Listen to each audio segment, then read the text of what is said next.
Hello and welcome to a very special midweek edition of Soulivity Live, everyone. My name is Brian Wesley Johnson, and I am so glad you joined us because, of course, we have a fantastic show for you in store.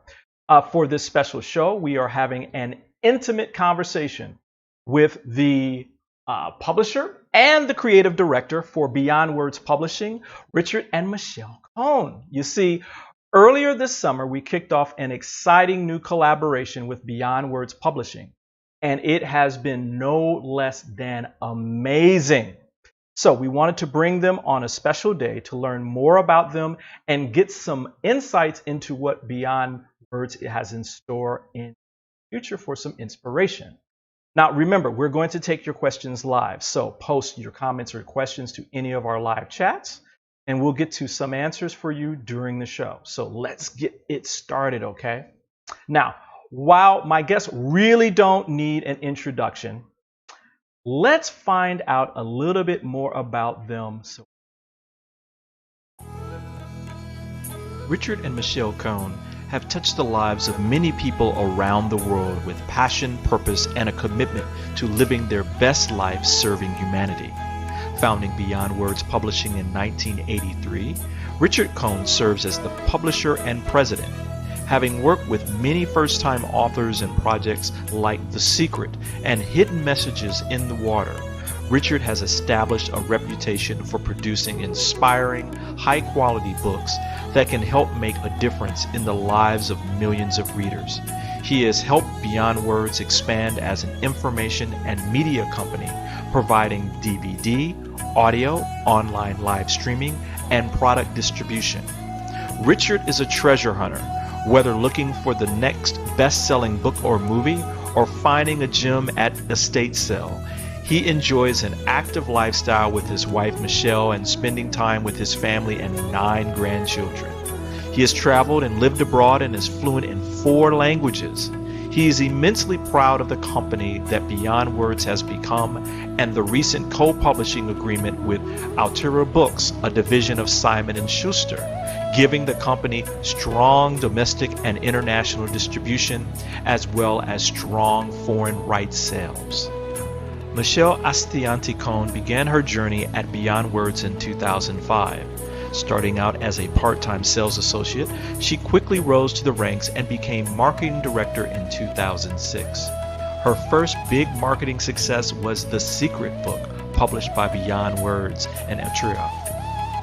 Michele now oversees adult acquisitions and is constantly looking for material that will help shift the consciousness of the planet.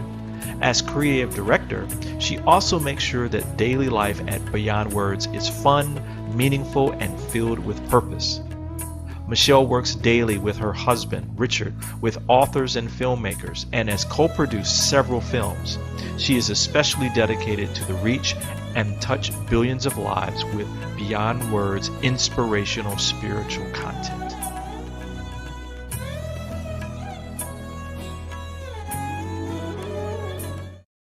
Fabulous couple, right? Oh man, I've been looking forward to doing this interview with Richard and Michele. We've been talking off stage a little bit. No, I'm not going to tell you what we talked about. You have to wait for the. But it is my pleasure to welcome Richard and Michele Cohn to Soulivity Live. Hey guys. Hi there. How are you today? Oh, I am doing great. I am doing great. Remember, everybody, listen, we want your questions. We want your comments. Just post them right here to the live feed, and we're going to get to them during the show over the next hour. Guys, I want to first say to you guys, congratulations. 37 years of Beyond Words. 7. It's amazing. Is it that long, really? Yeah. I know we always kind of go, how many years is it? Because they go really fast. And it's been quite a journey for both of you. We were talking offline about, the trials and tribulations of any business. I look at this more than a business for the both of you.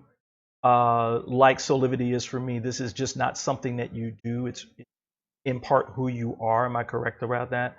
Yep. And so the journey was just not professional, it was also personal, right? Because there's a lot of things that I see as I did my homework around both of you that point to the very fact that this was very personal and that this was transformational in your lives. And there's certain key milestones that I kind of saw over a period that that you had to make it through. And that, it's like the old adage of, the miserable successes and the grand failures, that kind of thing. So, Richard, I'm going to start with you.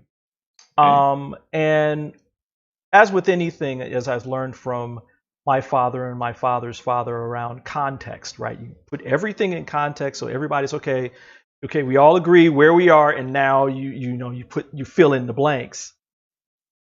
It's 1983, and it's before Beyond Words, before you started this company with your other business partners at the time. Yes. Can you give us a sense of what was going on in your own life at that point, that Beyond Words was kind of born out of? At the time, in 1983, in January of 1983, I had an opportunity to sit down with a medium, someone that brings information in from the other side. Mm-hmm. And what she told me was, you are going to have the greatest publishing company in the history of mankind for spiritual books, and you're going to make lots of money.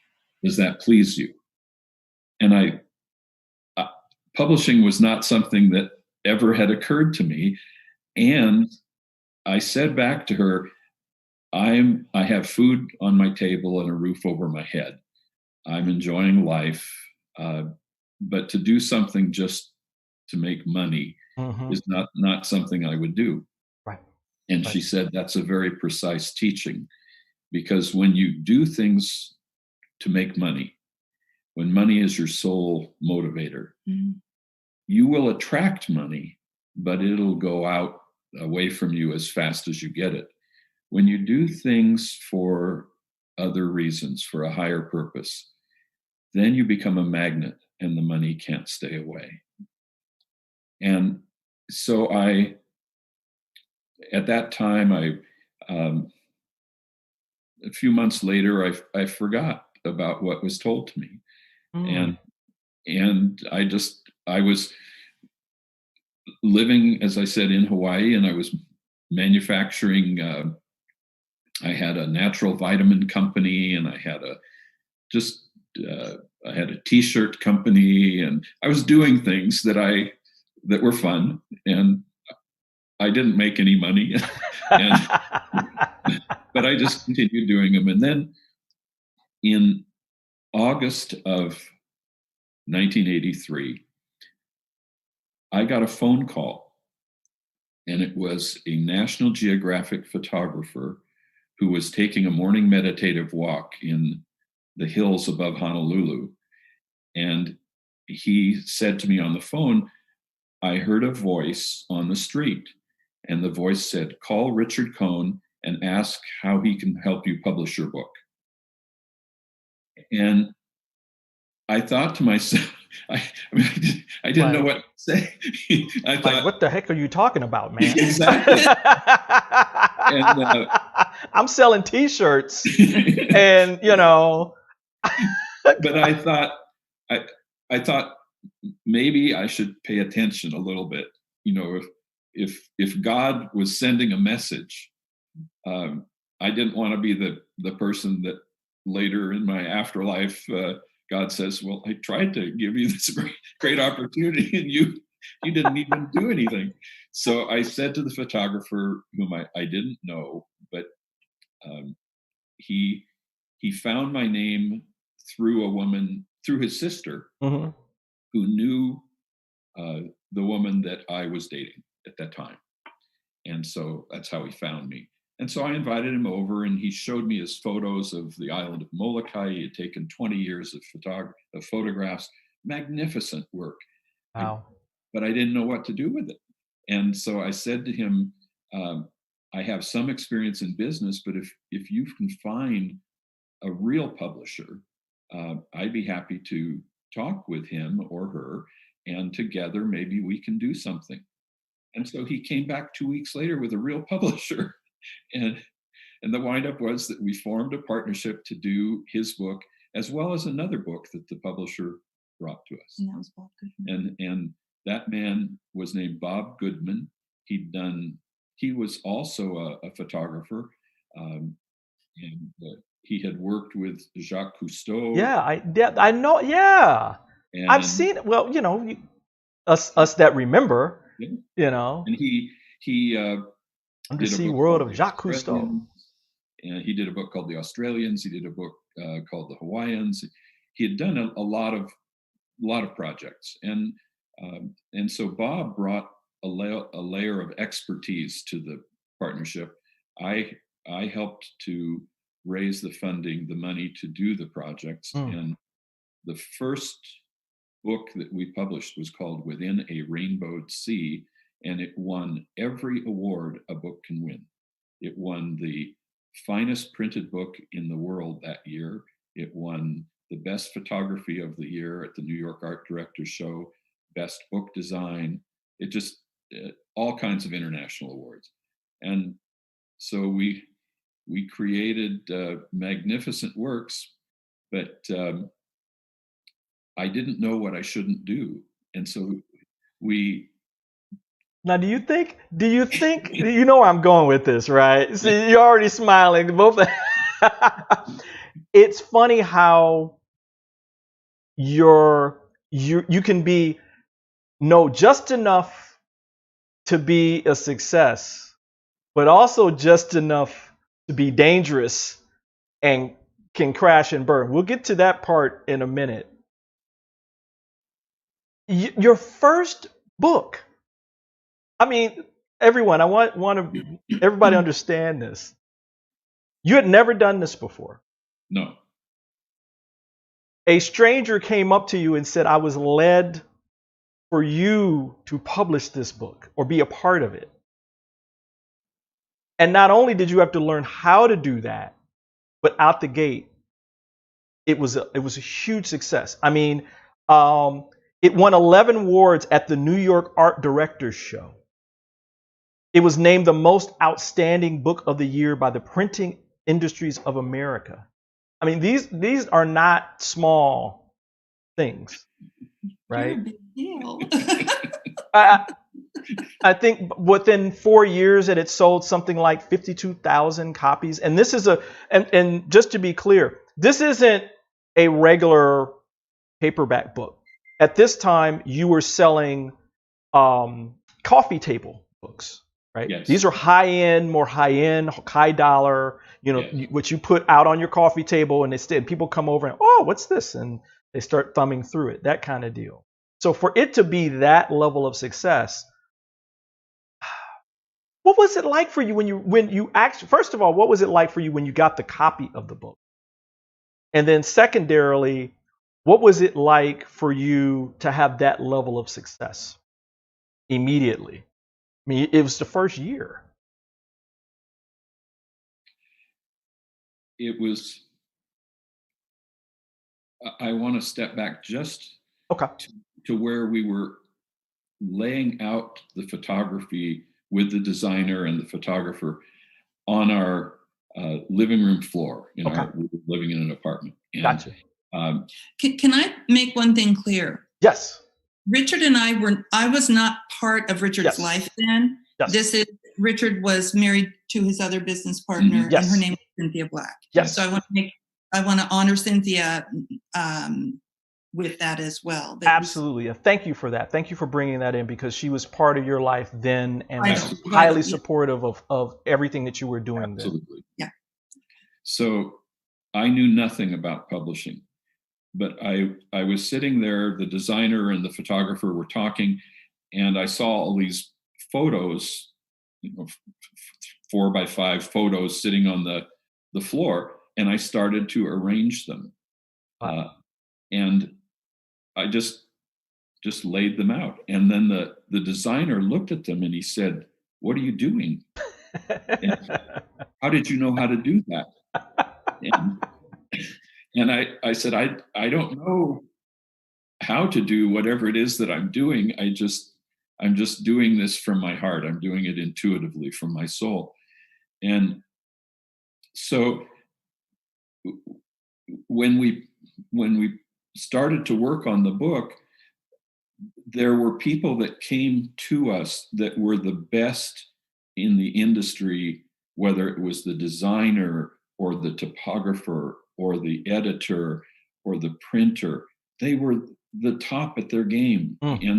And what I realized immediately was that publishing was my passion. I had found my purpose in life. Wow. And I would have done it even if I didn't get paid. And basically for quite a while I didn't get paid. I was going to say, we're going to get into that part too. But that must have felt incredible for you. It did. And you said, what did you feel like when you saw that book? It was like the birth, not exactly like the birth of a child. However, it was when you're on press, sitting there watching the sheets come off, and you're at the bindery watching them bind the book, and then they put a book jacket on it, and you actually have a final finished book. And we did even a limited edition, a hand-bound, leather-bound, handmade paper, and you're dipping the screen into the vat of the pulp to create this paper, and you're laying it on felt, and you're pouring white paper onto it to make it look like the ocean. And there were so many steps, but so many people who had a hand in it. And I think there was a divine element as well, because a year before I had asked for God to work through me for the benefit of mankind. And I didn't realize that when you ask for something like that and you get an answer that says, okay, so be it, you're accepting a responsibility to be in service. And so on that level, I've operated ever since. Wow. And I read somewhere that, and we'll get into some of the other years in a minute, but I just want to put an end cap on this. I had read somewhere that this book, and I think in the process that you were talking about, where it was leather bound and that kind of thing, was actually a gift from the Japanese prime minister to the president of the United States. Or was it the other way? President to the Japanese prime minister. It was the 60th anniversary of the Emperor of Japan's reign. And his 80th birthday. Okay. And President Ronald Reagan and Nancy Reagan were in Tokyo, sitting at a little table, maybe 3 feet wide, with the emperor and his wife across from them. And President Reagan wrote in the book, "May the seas between us never divide us." And he handed this limited edition to the emperor. And as it turned out, the emperor was actually an amateur marine biologist. So it was a gift to him that kept on giving, because it was a magnificent creation, but it was over 10 years in the making to have that level of photography and that level of exposure of different species that were in the book. So the culmination of all these different things meeting in this point. Yes. In this moment, in that moment, because you could have chosen, I mean, free will is something that all of us have. You could have chosen to say, no, I'm going to pass on that. I'm going to go back to selling these no. I mean, it's true. I mean, we laugh at it, but it's true. It's very true, right?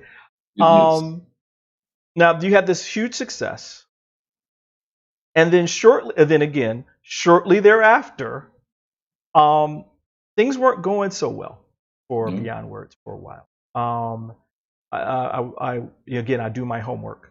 By 1988, the company failed to return a profit after putting out 12 titles. How did you stay focused? I mean, you have your passion, you know what your purpose is, right? Yes. And you have to keep going every single, right?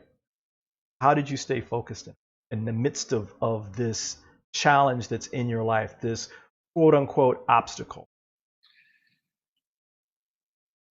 In the center of my being, there was a message that failure is not an option. Mm. And the other message that was inside me was that in the course of publishing these books from 1983 to that point, we had created enough debt that I couldn't get out of business. So I have no choice. I must keep forward. Integrity was something that was key to me, and to pay everybody back. So if you couple that with every day you get letters, come to you, and you get phone calls from people you owe money to, and I learned early on with that to answer them, to listen to them, and to tell them the truth, and to pay $1 or $10 or whatever I could afford, and at night to go to bed and to pray and hope that something would come that would help us to pay everybody back. And we'll talk about values later, but I don't find it interesting. I just find that it's important that at the pinnacle of the corporate value for Beyond Words is integrity. Yes. That served you well, because not after you made it through that, you were led to start moving into New Age philosophy. Yes. And theme. How did you come to the choice? Because before then, you were still in the realm of coffee table books. I mean, and you were selling. You had some successes, but they weren't enough. But you had some successes. How did that come? Did you just connect with yourself and say, well, shoot, this is what I believe. Let me move into this. How did that all come about? In 1982, in September of 82, I went to, or during the latter part of the summer of 82, I went to a workshop called Money and You, and then a workshop that was called the Berkman Business School. And it was a 30-day intensive school from 8 in the morning till 8 at night, with teachers like Buckminster Fuller, who challenged us at every level. And at the end of those 30 days, and during the course of those 30 days, there was an exercise that we did as small little breakout groups. And in that exercise, I experienced stepping outside my body, and I was looking down at myself. I was watching myself function in this group, but I was not. I was above that. I was somewhere else, and I realized that there was more to life than what I was seeing, and I realized there was more to me than what I thought. So after that, I started reading a lot of books on metaphysical subjects. I went to different lectures. I actually met a number of authors, and I took a workshop with Dr. John Gray, the Men Are From Mars author, and a brilliant man. And we wound up publishing his first book as a result. But with each thing I did, my philosophy was I never learned less. I'm always learning something, and even to this day, as a publisher, if you ask me, what does a publisher do? I could probably enumerate a number of things, but I'm learning all the time. I resemble that remark.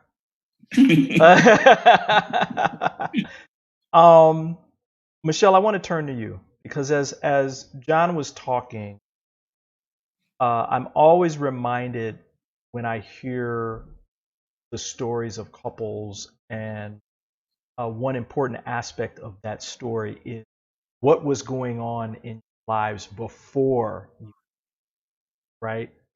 And consistently, there's some sort of parallel.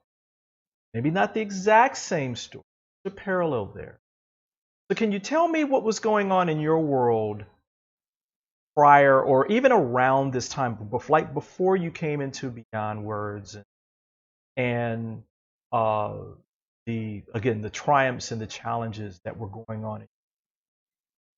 Yeah, I go back to when Richard starts his story at 1983. It's funny, Richard and I didn't even know each other, but we only lived about 8 miles apart from each other in Hillsboro, Oregon, out in the country. So I thought that was kind of a synchronicity that we lived that close, but we never met each other. Are you serious? Absolutely. I lived on a little farm. He lived on a farm, but we were about 8 miles away from each other. If everybody who doesn't understand this, that's not far when you're in the rural. I mean, my family on a farm in Kentucky, and that 8 miles is like, just go up the road, make a left. I mean, that's, but sorry, go ahead. And I, on that farm, I had 3 children and a beautiful husband, and we had a beautiful life. Then in 1990, my beautiful life, I'm sorry. It's okay. Okay. My beautiful life came crashing down when my husband died of cancer. And I took care of my husband and my 3 kids. I took care of my husband for a year until I could take care of him no longer. And then I had to put him in a nursing home, and he died 6 months after that. And I was taking care of my kids. And as I was taking care of my husband, I was learning all these ways to take care of cancer patients. I could give a shot. I could do this. I could wash people. I was kind of a nurse.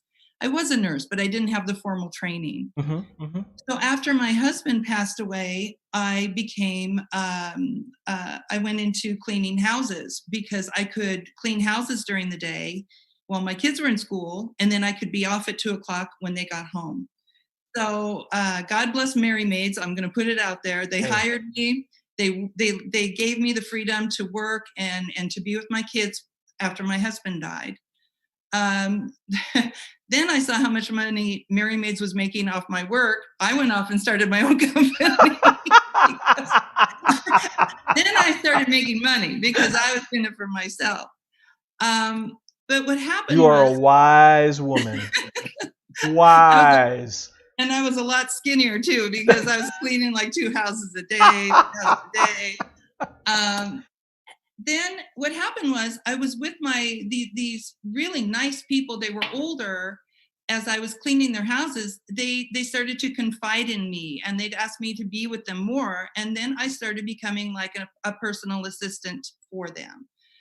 And then as they got older, I started becoming a caregiver for them. I mean, I was with one person 17 years, taking care of her, Betty, which in all that time, I saw things as I was taking care of people and they were beginning to transition.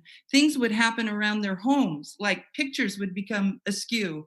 Right before someone would die, mysterious things would start happening in the house. And one day, this is what really led me on my journey, was I was taking care of someone who was beginning to transition, and the phone rang. The phone that never ever rang in 7 years rang. And I picked up the phone, and there was static, and there was a voice, and it was a very sad voice. And I said, "Are you okay?" And they said, "Yes." And I said, who is this? And he goes, it's Stephen.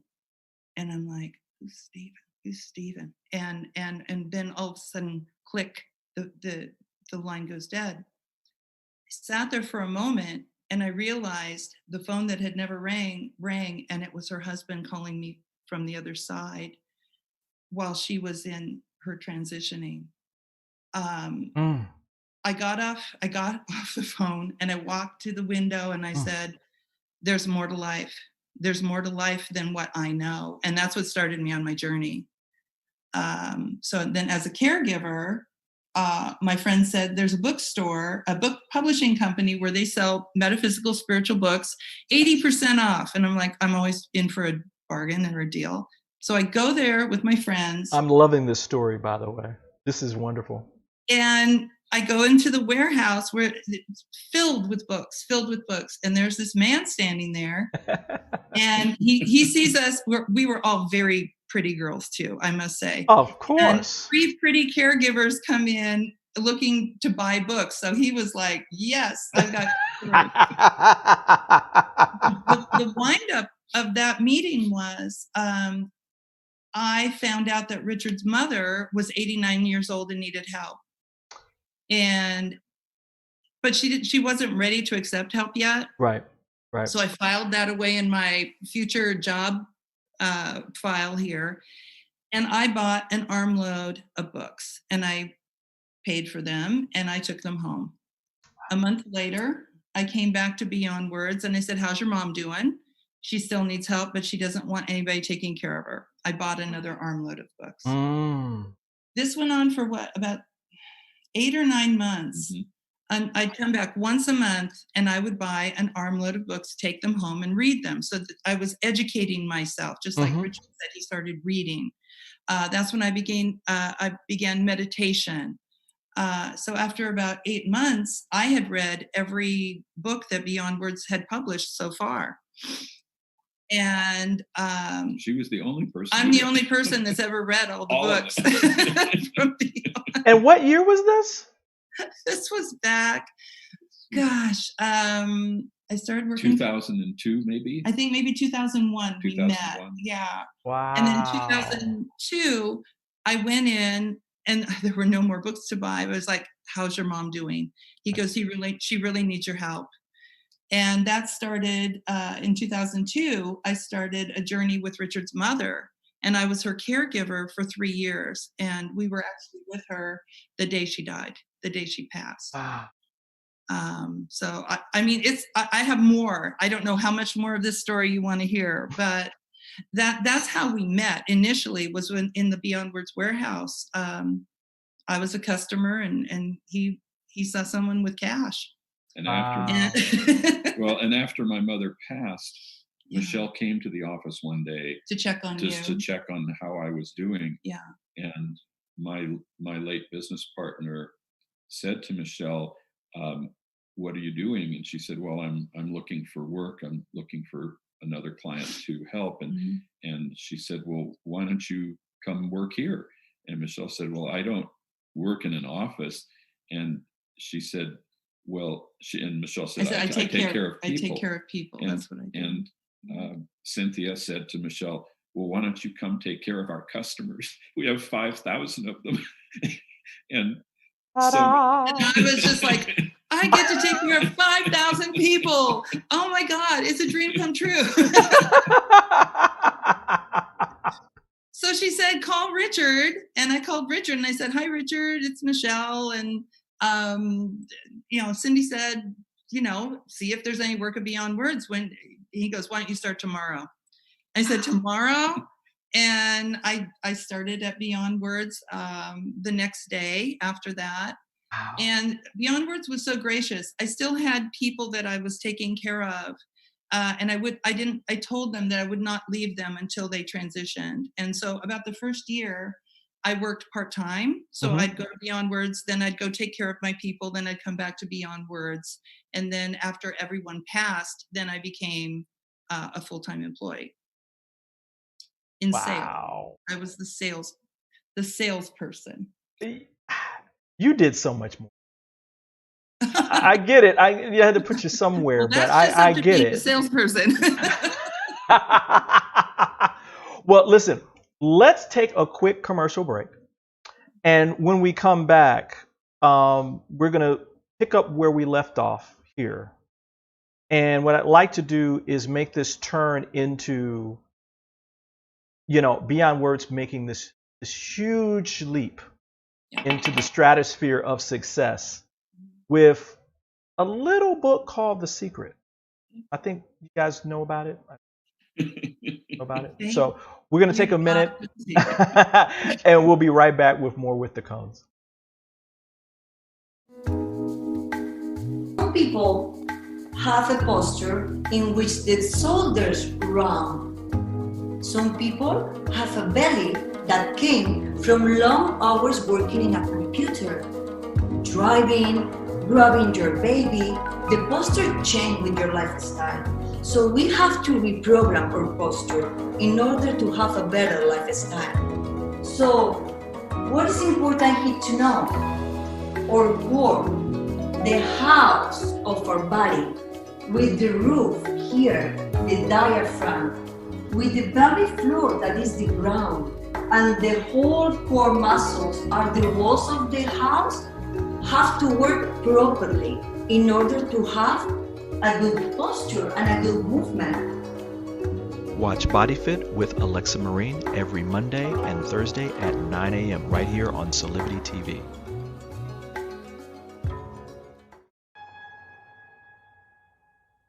Have you ever asked the question, if I was to be anything, what would I be? Regardless of money, regardless of status, beyond popularity and fame, living your passion, feeling your life has purpose. Soulivity is a space to nurture that which lives in all of us. A place where work can become play, and doing what we love creates the dreams of a lifetime.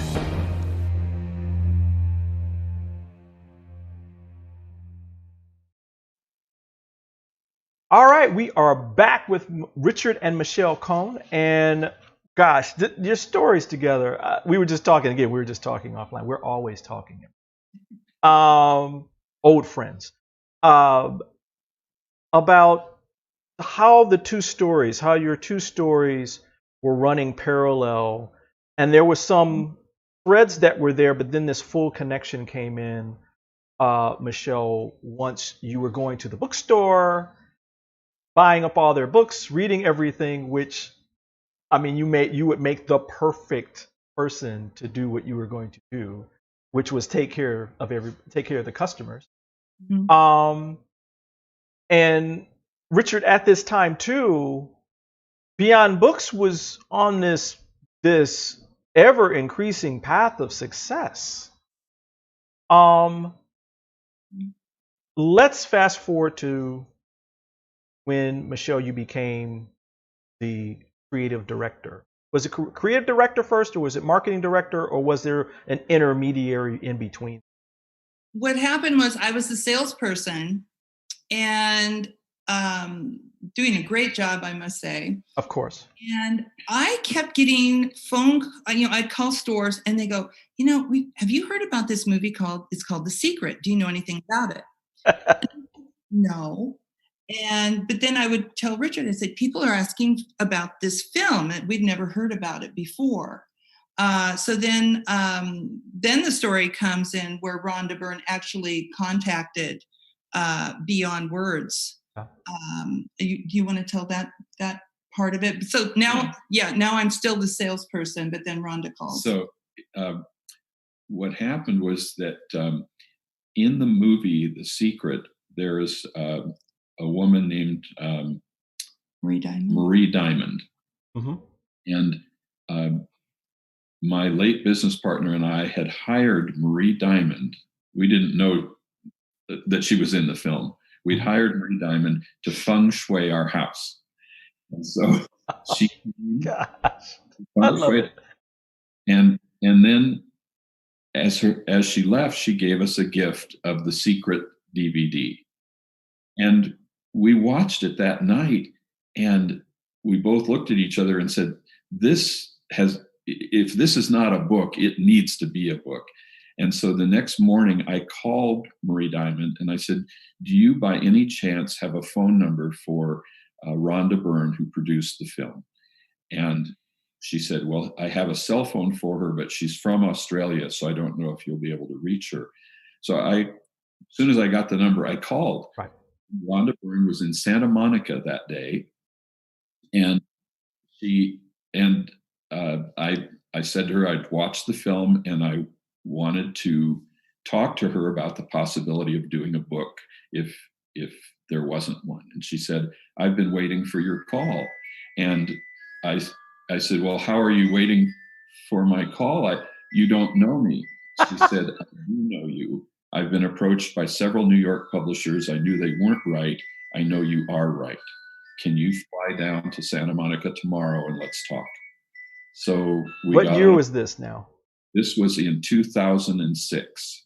This would have been approximately, I'm going to say maybe like the end of April or the first few days of May. And we flew down, we met Rhonda for lunch. We talked for about an hour and we shook hands. Rhonda said, I'll deliver you the manuscript in 30 days. And she did. And she did. And she did it. Wow. She wrote a book in 30 days. And simultaneous with that was that we were becoming a partner with Simon & Schuster.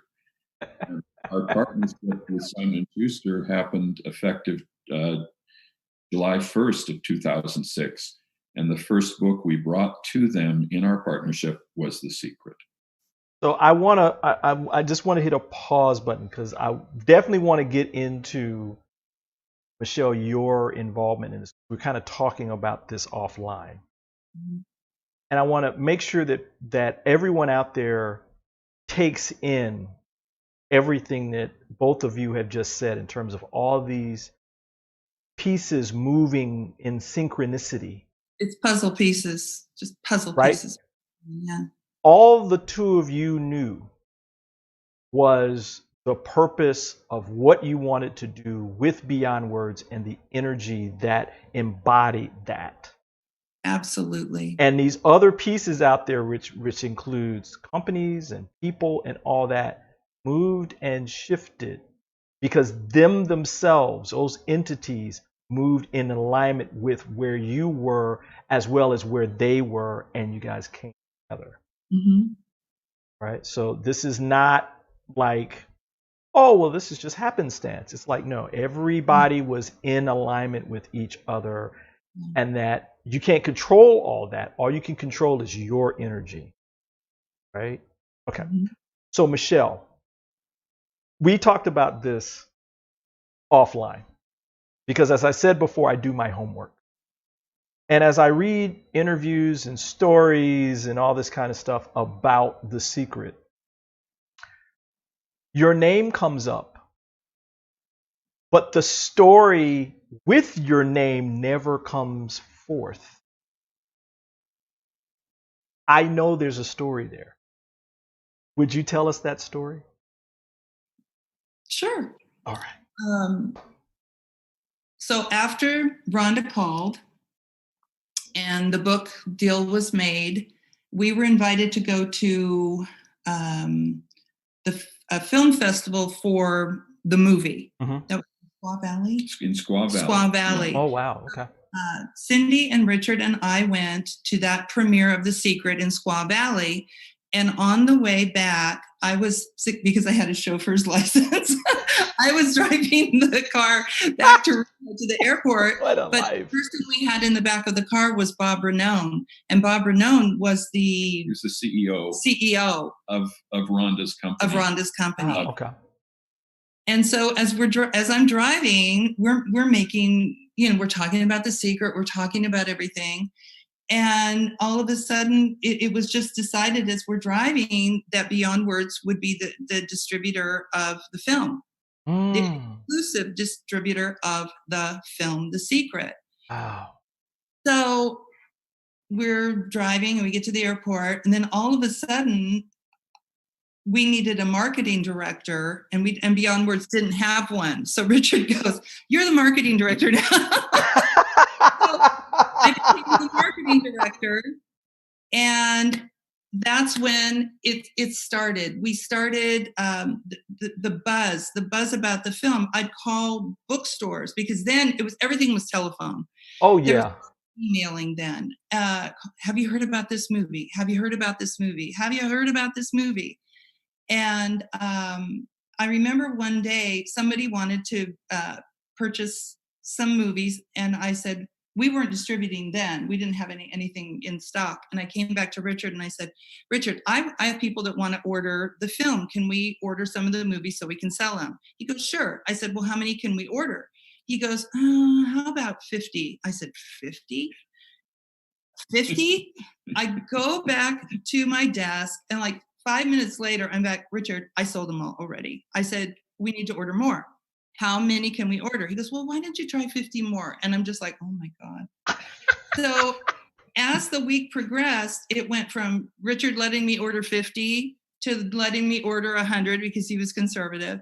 Then it was 200. Then it was 500. And then Beyond Words was granted worldwide distributorship of that for books and mortar stores. And I was the person in charge of getting those books to the bookstores all around the world. So then it was 10,000 films. Then it was 50,000 films. Then it was, Michelle, I'll do anything if you get me those movies. And I can just remember Richard was the owner of the company, but every phone call was for me. Yeah. They wanted to talk to me because I was the one who could say if they could get the movie or they couldn't get the movie. And they had to prove that they were brick and mortar stores, right, and that they were going to sell. So there were a lot of people who just wanted to sell it, but they weren't brick and mortar stores. So I had to invest. They wanted to take it and just resell it out themselves. Exactly. Yeah. So we were running checks on companies. I mean, like profiles on companies to make sure they were telling real. They were real or whatever. And so then this is just going on from April, the movie, and the sales are just like, I'd be calling up The Secret and going, I need 50,000 movies. I need them today. Or I need 100,000 movies. I need them today. And then the phone calls, and I'm telling you, it was like pandemonium, wasn't it? It was. Beyond Words was just, now I look back after all these years. It was like that avalanche. It started like with a little pea of a piece of snow, and then it just started growing and growing and growing. And as it grew and people were buying product, we had to keep up with all the credit card charges and all the sales of it. So Richard and I'd get up at 4 and I'd be at the office at 5. And then we would leave the office at 9 or 10 every night. And this was about 7 months worth? Yes. Together we did it. I'd wake up at 5, get to the office, be there till 9 or 10 at night, go home, sleep, come back, because we were figuring out sales, right, how much money was coming in, how much product was going out. Right. And we worked side by side together for that time. Wow. See, I knew there was a story. I knew there was one. And Richard's like, yeah, making you the marketing director was the best decision I ever made. I will tell you something that I don't tell most people. Okay. And now I'm telling everybody. Okay. There was a day, and I knew it, but Richard didn't know it, that I knew I had come to Beyond Words for a reason. Because I always know everything happens for a reason, everything.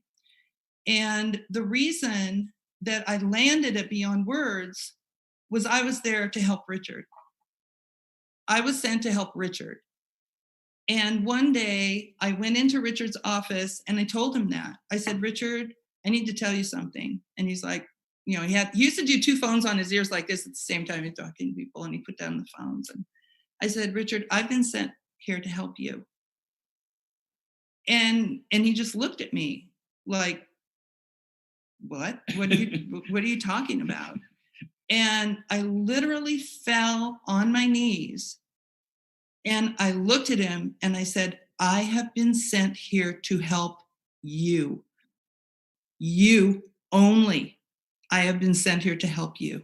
And do you remember that day? I do remember that day. Yeah. And I don't know how he took it, but it was something that I had to tell him, that I had been sent to help him. Wow.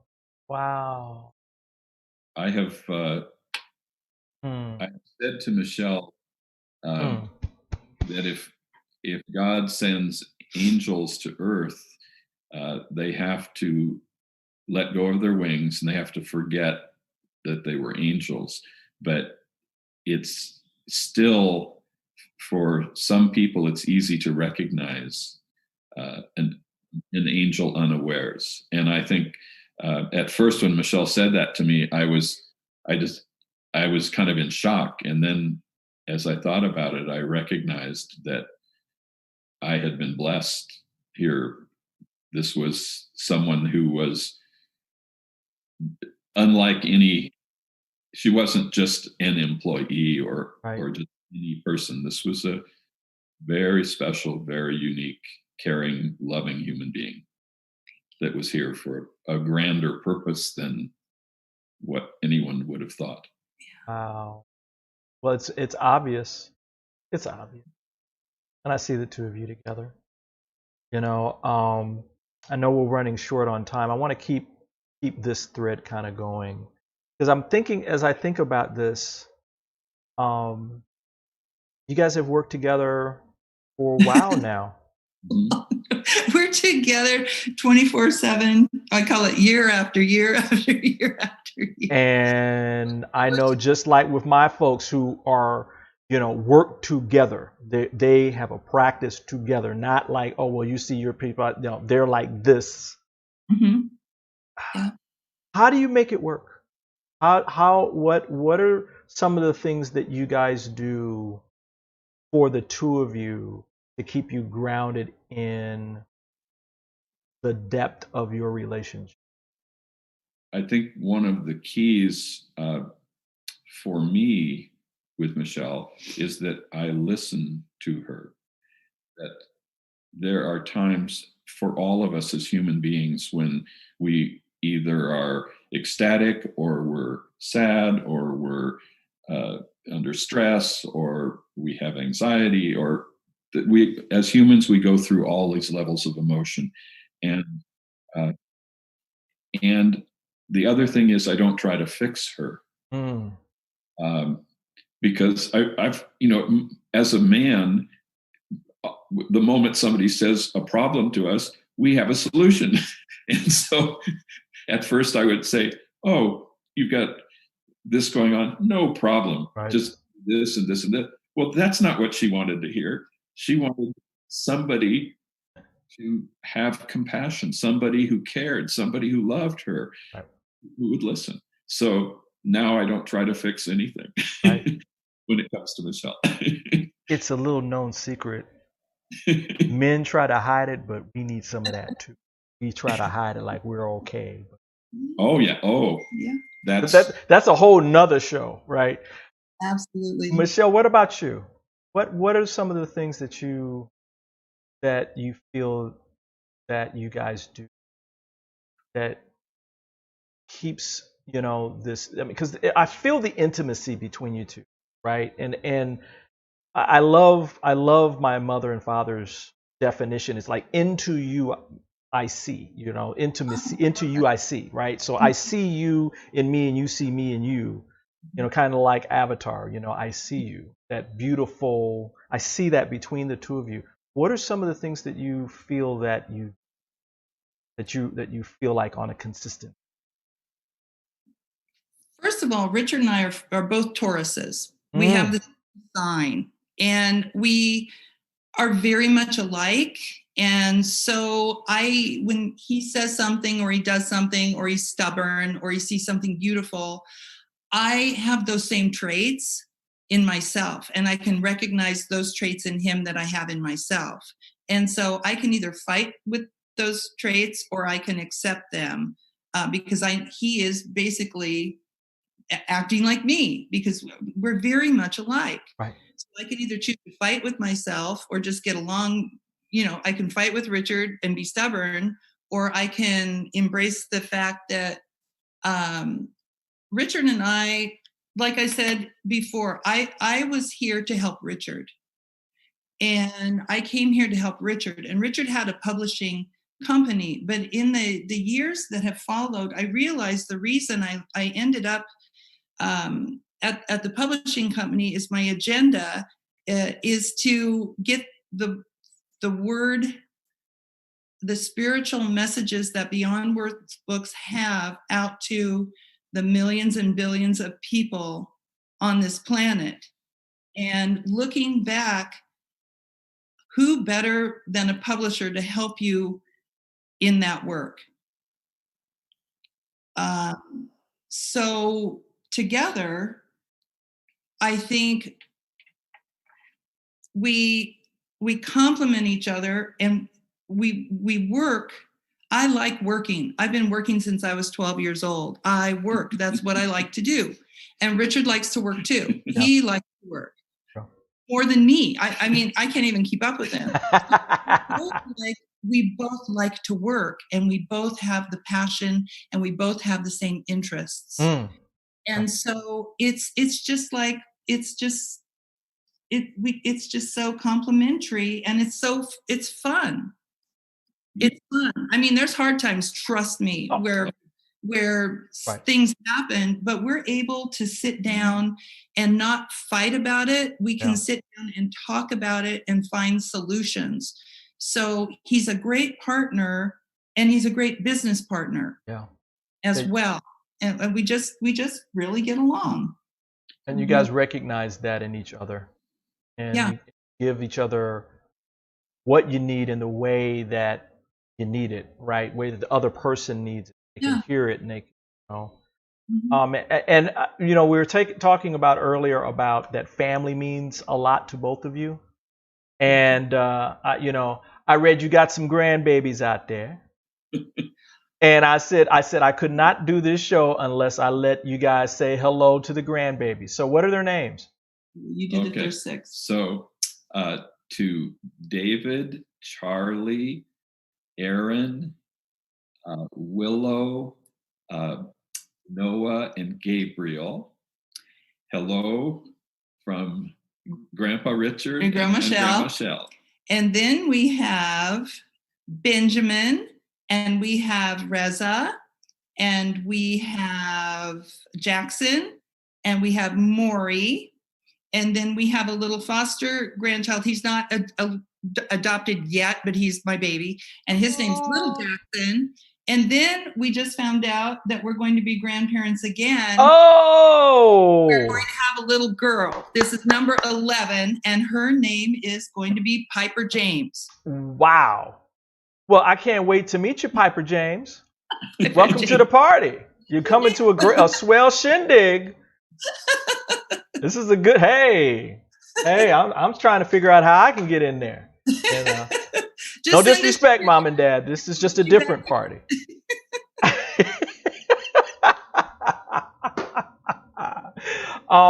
Listen, while we have time, everybody, listen. This conversation, we're calling our company's extended family. We're a distant cousin from Beyond Words. We started a phenomenal collaboration, as I said earlier, where we're supporting each other in reaching more people and doing more inspirational things. One of the things that we're doing is we're doing giveaways. So we're giving away things like Paul O'Brien's I Ching cards. We're giving away, this past Saturday, I had a great conversation with this beautiful lady, Madison Taylor, and her book, Unmedicated. So we're giving away books and things like that. So what you want to do is you want to go and sign up for our book club. and you can just go to our Facebook. You can do a search for Soulivity Magazine Book Club. It's with Beyond Words, Inspiration Central. And we're going to be giving information about you know, how you can win a giveaway and who the winners are, and a lot more cool things like videos like this with my new friends from the West Coast. So you want to sign up and watch this space. Also want to remind everybody that coming up this Saturday is a Soulivity reunion of sorts, and I know you guys are going to love this too. Hosts from our current roster are going to be, we're going to be doing a round robin talk about everything that we want to have on our mind. So it's no holds barred. It's like the WWF, but for inspiration. And we're going to talk, it's going to be at 10 a.m. on August 1st with D'Angelo Thompson, Francesca Maxime, and Candace Harper, who actually is going to be coming up. Her show is coming up tonight at 7 p.m. Want to see that? Ask for Candy at 7 p.m. right here on Soulivity TV. So, Richard and Michelle, wow. Time is too short. I wish we could talk more. Would you come back? Can we do another one of these? Would love that. We would love to do that. Yeah. You know. And thank you so much. Thank you. It was really fun. No, it's my pleasure, and you know, the collaboration is going great, as we talked. You know, we talked about this offline before, and so much more to do. And everybody, you know, this is what it's all about. Inspiring, you know, all of you, and as you get inspired, we get inspired to do more.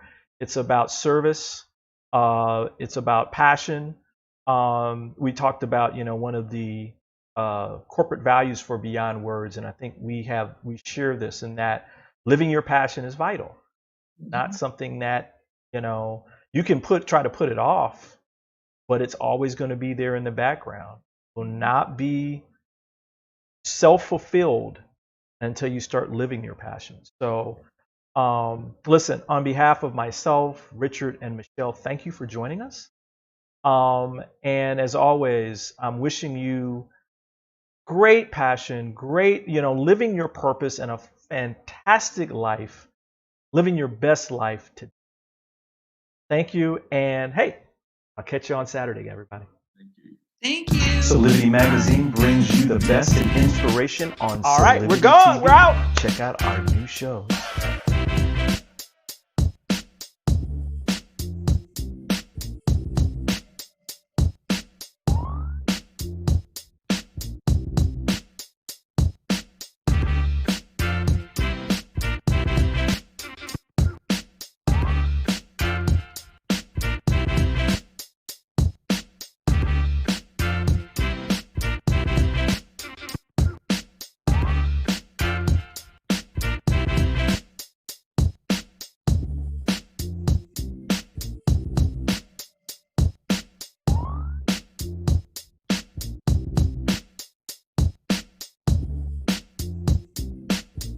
Mark your calendars for Soulivity Magazine shows by going to soulivity.com now.